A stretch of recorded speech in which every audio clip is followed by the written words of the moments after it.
hundreds of thousands of deaths in the United States every year are attributed to obesity. Now, overtaking smoking is perhaps the main preventable cause of illness and premature death.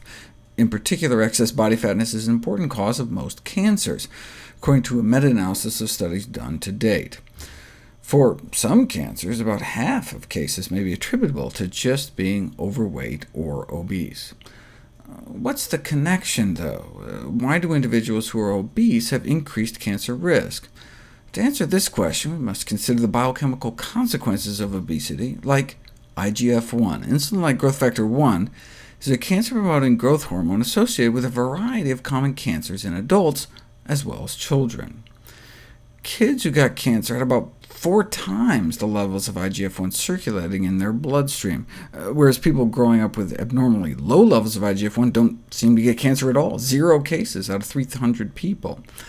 I've talked about this cancer-proofing mutation. The role of animal protein intake plays in boosting IGF-1 production from our liver, which may explain plant-based protection from cancer, and how plant-based one has to eat. But our liver is not the only tissue that produces IGF-1. Fat cells produce IGF-1 too.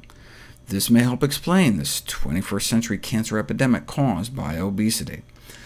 So of course, drug companies have come up with a variety of IGF-1 blocking chemo agents, with cute names like figatumumab, but with not-so-cute side effects, such as early fatal toxicities. So perhaps better to lower IGF-1 the natural way by eating a plant-based diet, as vegan women and men have lower IGF-1 levels.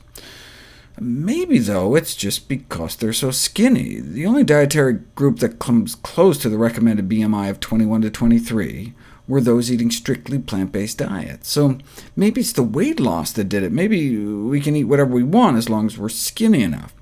To put that to the test, we'd have to find a group of people that eat meat, but are still as slim as vegans, long-distance endurance runners, running an average of 48 miles a week for 21 years. If you run 50,000 miles, you too can maintain a BMI of even a raw vegan. So what did they find? If you look at the blood concentrations of cancer risk factors among the groups of study subjects, you see that only the vegans had significantly lower levels of IGF-1. That makes sense, given the role animal protein plays in boosting IGF-1 levels.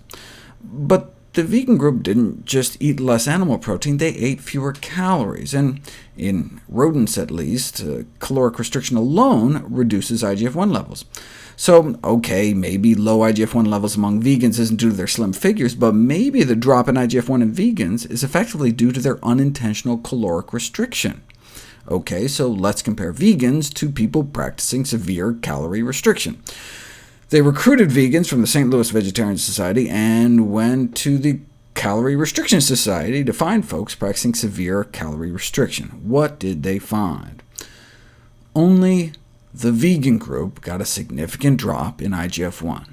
These findings demonstrate that, unlike in rodents, long-term severe caloric restriction in humans does not reduce the level of this cancer-promoting hormone. It's not how many calories we eat. Protein intake may be the key determinant of circulating IGF-1 levels in humans, and so reduced protein intake may become an important component of anti-cancer and anti-aging dietary interventions.